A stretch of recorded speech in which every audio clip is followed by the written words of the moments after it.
Hi dear fans, friends and subscribers of Cricket Happenings. Welcome back to this cricket show, the daily cricket show here. Today what we are going to look at on this Cricket Happening show is the second one-day international of the three-match ODI series between Australia and Pakistan, which is going to be played tomorrow at the Dubai Cricket Ground. And I'm out here to actually preview that particular one-day international. As you know, Australia are already one up in the series. They had a very good victory over Pakistan in the first one-day international. They also won the solitary T20 match. So definitely Pakistan are the ones under severe pressure. So let's see what Pakistan needs to do tomorrow to actually put it across Australia and keep the one-day series alive here in the United Arab Emirates. Because if Pakistan lose the match tomorrow, then it would be curtains for Pakistan as far as the one-day series is concerned. So I'm going to have a look at that. So basically doing a preview and probably do a brief peek at the India versus West Indies, the one-day international, the first one-day international, where West Indies won by a huge margin yesterday. Because when I left you, they were 9 wickets down. So West Indies actually winning that match by a huge margin of 124 runs at Kochi, which was a very good victory led by Marlon Samuel's comeback century. So I'll be just having a brief look at it, not a very detailed look, just a brief look at it. And then, as you know, right now, as far as the topic of not controversy, I would say, but topic of conversation is concerned, it's all about the off-spinners being, tested for a suspect action, and then finally what is coming out is not really good. So like that Saeed Ajmal is not bowling now. Kane Williamson has been banned. So Ghazi, the Bangladesh off-spinner, has been banned. Sachitra Senanaik of Sri Lanka. So Sunil Narine is another one who is a victim. So all these players are all suffering right now because of suspect action. And I'm just going to give my opinion on whether this was the right move. In the sense, as you know, some cricketers are probably in favor of what is happening because they feel that the suspect actions are going on cricket for a long time, as Ricky Ponting today has mentioned.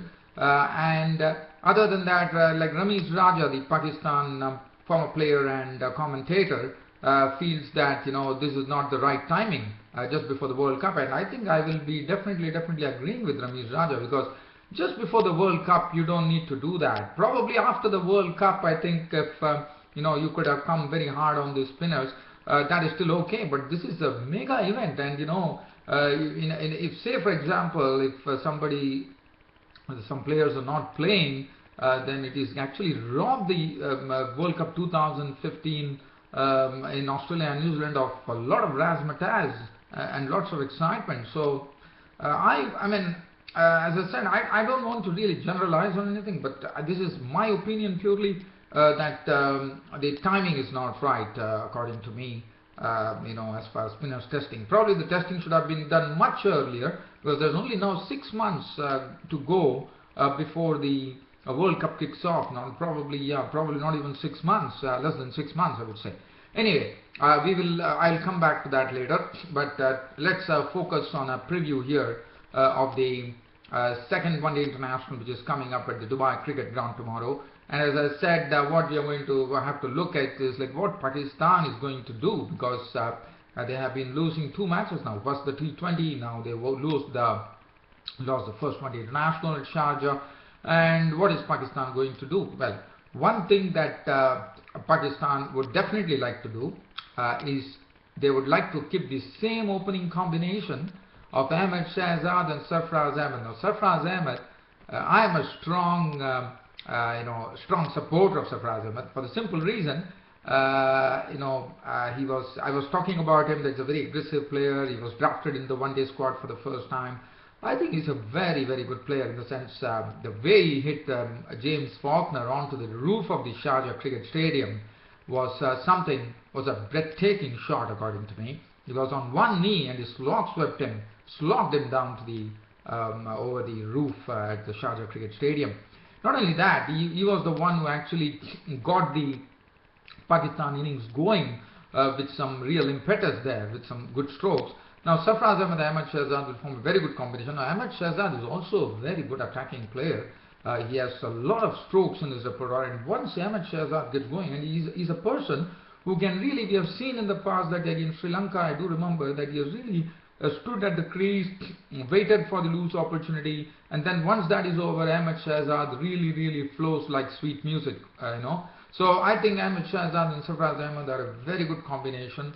So Pakistan should be trying to get a very aggressive opening start, which we know it's not going to be easy against the likes of Mitchell Johnson, James Faulkner, Nathan Lyon. But what one can do is we are just looking at some assumptions here, saying that Pakistan, Ahmad Shahzad and Sarfraz Ahmed, if they could go on to a good start. In fact, Ahmad Shahzad failed. Sarfraz Ahmed has to keep up the good start, and if both of them can give a sort of an electric start to the Pakistan innings, that would really be something that Pakistan would be hoping for, so that they can build on a foundation. Now, as far as the other batting is concerned, well, whether tomorrow it's going to be Asad Shafiq or Sohaib Maqsood, it remains to be seen. Well, I would say that Asad Shafiq is also a good player, Sohaib Maqsood is also a good player. So it's for Pakistan to decide whether which are the players, which player do they want tomorrow in the mix for the second. I would probably go with an experienced Asad Shafiq at this particular juncture. Misbah ul Haq, the captain, always in from the front, but yes, he was first ball wicket. In fact, he lost. He couldn't really do anything in that particular one-day match, and he would be hoping that he could get an opportunity tomorrow against the Australians. Now, Fawad Alam, as I said, always has been very consistent when the chips are down for Pakistan, but he definitely couldn't do much in the first one-day international, so he would like to really turn that around tomorrow. Umar Akmal, one good thing for, as I said, Umar Akmal was under pressure from Sarfraz Ahmed, according to me. But Umar Akmal, I thought he did a fine job. In fact, he was the one who went on to score 46 runs, and unfortunately couldn't get support from all the other batsmen like Shahid Afridi, which one would be hoping that he could come up with this real type of aggression tomorrow against Australia. And then the bowling. Now looking at the bowling, and then Anwar Ali, who was not, he didn't bowl really well. I think I would rather say that Anwar Ali's place has to be taken by Sabah. But the problem for Pakistan happens to be that Junaid Khan is out of the series. So that is a big blow for them, because Junaid Khan and Wahab Riaz in combination with Mohammad Irfan would have done them a lot of good. But unfortunately that's not the case. And Anwar Ali and Wahab Riaz was also a bit costly. Wahab Riaz, I tend to feel that he normally leaks a lot of runs. We have seen in the past that he's not a person on whom you could rely on in the death overs. He could be clattered actually, because he doesn't really bowl a good line in the death overs, and really suffers with his line. Now the other thing, Mohammad Irfan has looked very impressive, and Mohammad Irfan, who took the first wicket, he dealt a big blow by dismissing Arun Finch, the T20 captain, of the very first delivery. Now whether he can do that tomorrow, in the sense he can provide them a quick breakthrough. And then Zulfikar Babar was very impressive on his one-day debut. He did a wonderful job, I thought. And Zulfikar Babar is someone along with Shahid Afridi operating in tandem. So whether Raza Hassan would be a part, one does not know, but they definitely would like to go with Zulfikar Babar and Afridi. Let's look at Australia, like what Australia have. Australia are the ones who would be playing in a very relaxed manner tomorrow at the Dubai Cricket Ground. Arun Finch would be hoping that he could get some real runs on his belt and make up for the first ball dismissal that he had in the first one-day international. And David Warner has already shown that he's in some good form. So David Warner and Finch, as I said, if they are going to get going, well, I don't know. I mean, it would be like a blasting opening partnership, because both of them are the persons who actually like to tear the leather of the ball. In fact, they like to get on with the game, like to play their strokes and trust their instincts, So if both of them could really get going, the Australian, I'm sure the Pakistan bowlers would be really suffering. Stephen Smith, on his picked up his maiden ODI ton the other day, and what more confidence do you need? He is a person who is actually coming as one drop in place of the injured Michael Clark, the normal captain, and that's the precise reason George Bailey is holding the reins. And George Bailey, as I said, is a very, very good captain, and he captains his side pretty well, and also he also makes a statement with the bat too. And then we have Glenn Maxwell. Now Glenn Maxwell, we all know what a dangerous customer he is if he's going to really connect well with the connect the bat well to the ball. He's a pretty dangerous customer. And then Brad Haddin, let me tell you, he has his own brand of aggression, and he's really suited as far as one-day cricket is concerned, because he loves to play strokes. And when he hits, when he plays the strokes, what one sees in Brad Haddin is that he has a very straight bat. So that is very good to see. And Brad Haddin, well, as I said, he has his own brand of aggression. He really plays well. And then Australia are never short of precious all-rounders like Mitchell Johnson, who can taunt the ball hard. James Faulkner is another one who I'm sure there would be an opportunity for James Faulkner to show really show what a player he is, because he's definitely has already proved himself as a very good all-rounder. He already has a maiden century in one-day cricket, so that really tells you as to what good an all-rounder James Faulkner is. And then Sean Abbott, one thing that Sean Abbott would once again like to do is that we have seen in his T20 debut, the first wicket that he got, the only wicket he got was of Shahid Afridi. In the one-day international, the only wicket he got that of Shahid Afridi. So Shahid Afridi's wicket is something that Sean Abbott loves. So it would be very good to see tomorrow the battle between the bat and the ball, bat of Shahid Afridi and the ball, Sean Abbott's bowling. So whether Shahid Afridi once again gives the wicket to Sean Abbott, or whether Shahid Afridi wins the race tomorrow. So that's a sort of an exciting scenario which would be developing tomorrow, as and when Sean Abbott would be bowling to Shahid Afridi. And then Mitchell Starc, always a very good bowler, angles the ball very well, and makes it pretty difficult for the batsman to really score runs off. And Nathan Lyon, who has been really proving a sort of a real nemesis now as far as Pakistan are concerned, because he is the one who is not only keeping the batsman quiet, also picking up wickets, and is really throwing a sort of a spanner in the works of the Pakistani batting lineup, I would say. So all in all, I think we are going to have a good game. But as I said, Pakistan are the ones who are under immense pressure. But for Australia, they have nothing to worry about. They still have, and I'm told, the temperature in Dubai is going to be 36 degrees Celsius. So it's going to be much hotter than in Sharjah. So, but one good thing would be there. I think there should be lots of runs in store tomorrow at the Dubai Cricket Ground. And one thing that I would like to say here, as far as Pakistan are concerned, well, they have to. It's a must-win match for them tomorrow in the second one-day international. Well, if they're going to miss the bus tomorrow, then I think they would be missing the one-day series itself, because there's only one more one-day international to be played at Abu Dhabi on 12th October, and Australia would be taking the series. So Pakistan, bug up and really show some real fight tomorrow at the Dubai Cricket Ground against Australia. Let's get on now from here. I'll be leaving from this preview, and we'll have a look at the India versus West Indies match. Now, nothing much. I have already spoken about the West Indies innings. The West Indies innings was really led by Marlon Samuels in a really wonderful fashion. As I said, the way he played was something which has to be really admired, because normally Marlon Samuels is a very aggressive player, but we saw that he has really buckled down to the task, and he has really played the ball on merit. He has understood the situation that his team was in, and that shows great maturity on the part of Marlon Samuels as a batsman. He's really learning, and I'm sure he's someone that India will dread tomorrow when the second one-day international will be played between India and West Indies at the Firozshah Kotla in Delhi on 11th of October. For India, well, I can only say Shikhar Dhawan was the only saving grace for India, and other than that, Ravindra Jadeja tried to right to stride on, but he couldn't really get much. But Shikhar Dhawan was good, and that would have been something that India would take, because Shikhar Dhawan always struggled in England, as you know, like Virat Kohli.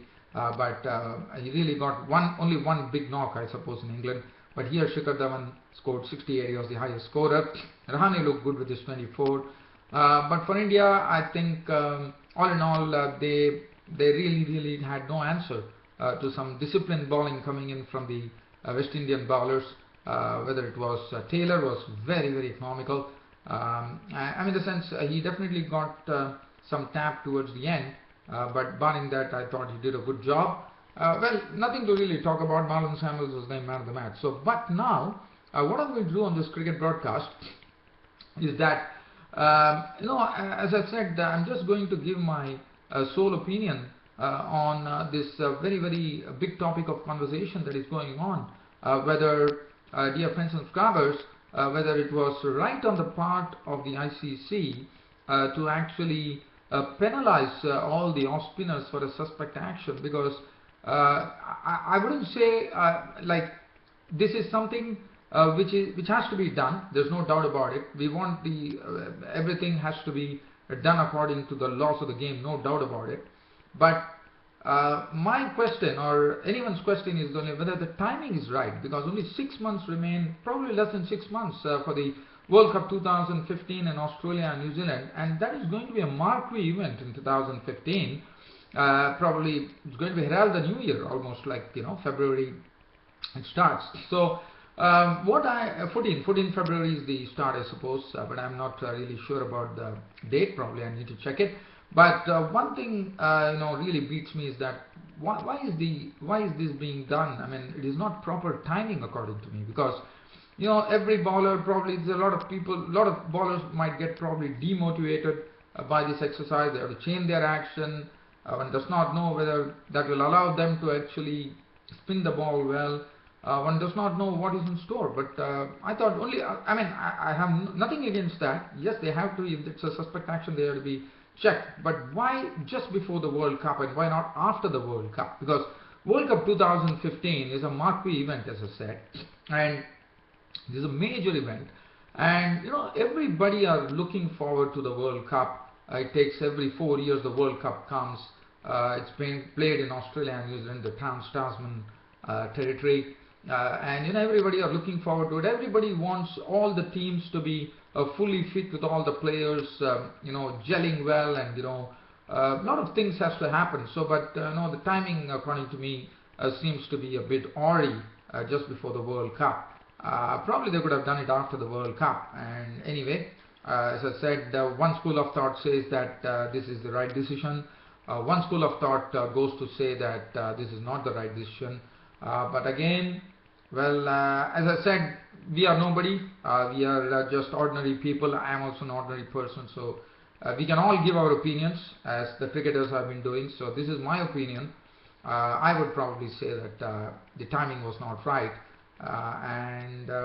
Well, I only wish and pray that all those bowlers who are being tested really get their bearings right, and they get back their they do what is wanted, but I only feel that they get over this particular hurdle pretty quickly, and they are in full color when the World Cup 2015 in Australia and New Zealand begins.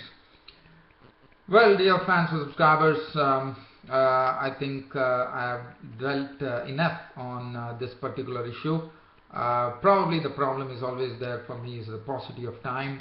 So with the paucity of time, I think it's time for me to conclude my cricket show, Cricket Happenings, on YouTube today.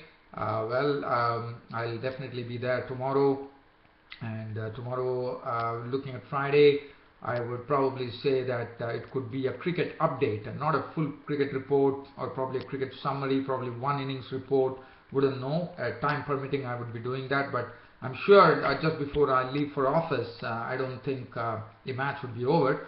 So whatever it is, whether it's cricket update, cricket commentary, something or the other in cricket is always there when this cricket happenings goes by.